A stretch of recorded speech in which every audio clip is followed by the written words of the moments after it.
Juventude, Desporto, Arte e Cultura e a plano atu serviço mútuo com o Ministério da Educação por de local jogo escolar.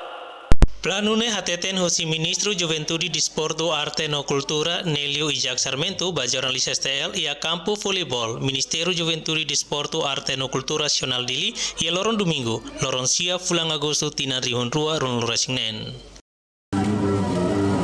Nia dehang Ministério Juventude, Desporto, Arte e Cultura ia plano atu serviço hamutu com Ministério Educação atu halau jogo escolar ba ia area desportivo hotu iha escola hotu iha Timor Leste. Janema agora está coordenando o Ministério da Educação. Atu começa a introduzir a competição jogo escolar. E escolar não é competição firação. Atleta ser bola vôlei, não bola vôlei. Atleta ser bola ser muso. Agora, importante mas agora também bola vôlei. O Ministério da Educação ia no conhecimento agora, ambos ia no conhecimento. Agora, a realiza jogo escolar não vai bem. Também tenharemos tempo para a escola ser feriado. Então, a escola feriado seria e a duração da pula gira. Ou duração da semana gira. Então, tem que ser